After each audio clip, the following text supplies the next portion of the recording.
پہنچے ہیں کہ پاکستان میں حقوق سب کے ہیں، تمام سیاسی جماعتوں کے ہیں،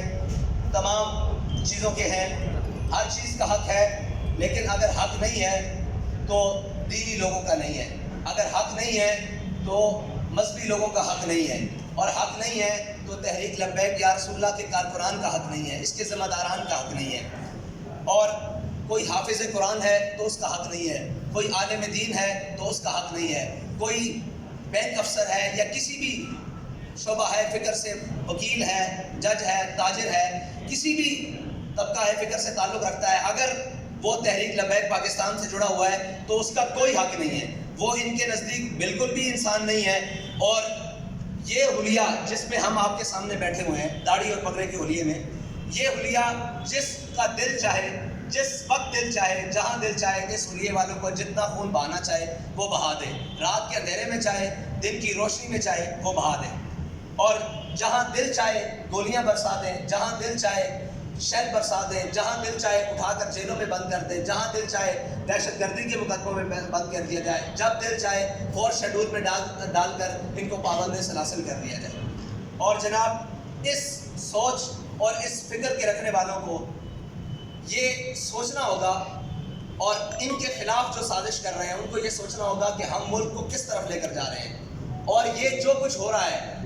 یہ چاہت کس کی ہے، یہ کس کا ایجنڈا ہے کہ وہ ہمیں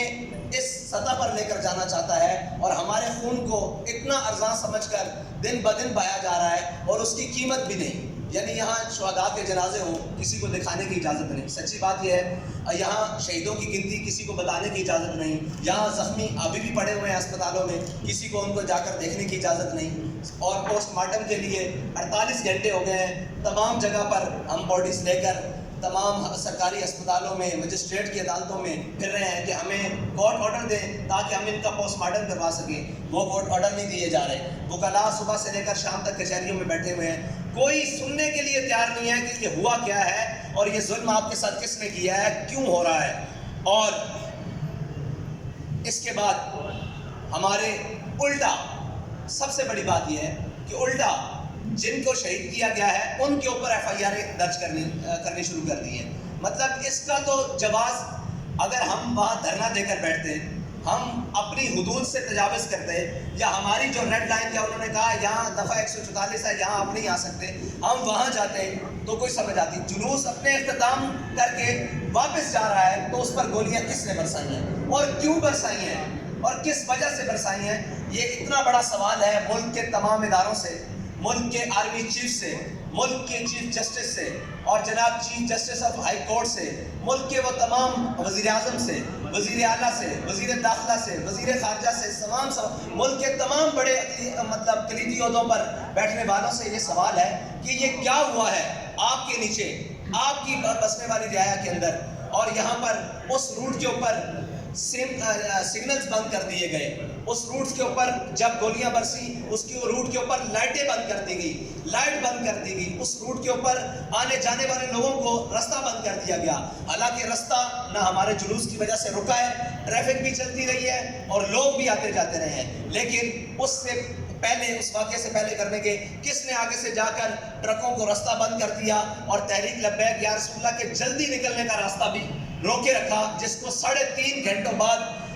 کارکنان نے پورا زور لگا کر ان گاڑیوں کو روڈ سے ہٹا کر اپنا راستہ واپسی کا صاف کیا، جانے کا نہیں۔ یہ ایک اتنے بڑے سوالات ہیں جس کا جواب اس ملک کے تمام ذمہ داروں کو دینا پڑے گا، ورنہ یہ بدماشی کہ جناب جس کا جب دل چاہے وہ مار دے اور جس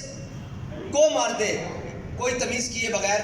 یہ دنیا میں، اور دیکھیں سب سے بڑی بات کہ ٹارگٹ کلنگ کر کے مارا گیا ہے، لوگ پیچھے سے جا رہے ہیں، آپ دیکھیں ہمارے شہداء کو کہ ان کے سروں میں فائر لگے ہوئے ہیں، اور فائر 30 بور کا ہے، مجھے یہ بتائیں 30 بور سے فائر ٹارگٹ کلر کے علاوہ کوئی مار سکتا ہے سر میں؟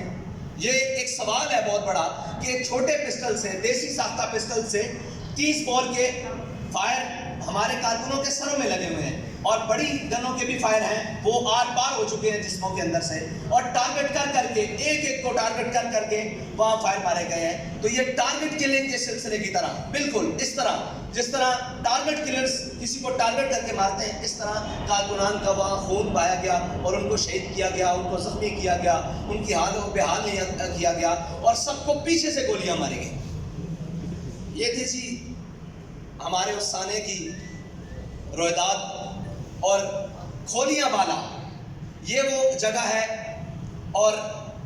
جہاں تک ہمارا تحریک لبیک پاکستان کا جلوس پہنچا، اور ایک بہت بڑی سازش تھی حویلیاں میں۔ حویلیاں تو بھائی اس سے 3 کلومیٹر ہے، حویلیاں کی تو حدود بھی نہیں شروع ہوتی۔ ایبٹ آباد بھی وہاں سے، ایبٹ آباد ضلع کی حدود وہاں سے شروع نہیں ہوتی جہاں تک ہم گئے ہیں، وہ بھی آگے پل کراس کریں تو آگے جاتا ہے، تو ہم تو پل کے پہلے دعا کر کے واپس آ چکے ہیں۔ تو یہ ایک سازش کی جا رہی ہے جی حویلیاں وہاں پہ فرقہ وارانہ تھا، بھائی ہم وہاں گئے ہی نہیں، وہاں پر دفعہ 144 ہے ہی نہیں، وہاں پر کوئی مسئلہ ہے نہیں، ہم تو پہلے اپنا جلوس ختم کر کے واپس ہو رہے ہیں، اور جلوس ختم کرنے سے پہلے ہی انہوں نے شیلنگ سٹارٹ کر دی اور آوازیں آنے لگ پڑی۔ ہمارے پاس وہ ویڈیوز بھی ہیں، وہ لوگ چلائیں گے کہ جب ہم اعلان کر رہے ہیں کہ ہم واپس جا رہے ہیں اور ہم نے ختم کر دیا واپس چلو، یہ شاہ صاحب بھی اعلان کر رہے ہیں، میرا بھی اعلان موجود ہے ذمہ داران کا، اس کے اندر فائرنگ کی آواز باقاعدہ سنی جا سکتی ہے کہ اس وقت فائر کھول دیا گیا کہ آپ آگے کیوں نہیں آ رہے،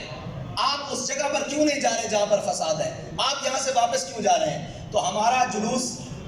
زیادہ کلومیٹر بنتا ہے، 4 کلومیٹر، لیکن ہم احتیاطاً کہہ رہے ہیں کہ 3 کلومیٹر کنفرم ہم وہاں سے اپنے مقام سے جہاں پر بھی وہ جلوس کا مسئلہ تھا، حویلیاں بازار اس سے بھی آگے جاتا ہے جہاں کا معاہدہ ہوا ہے،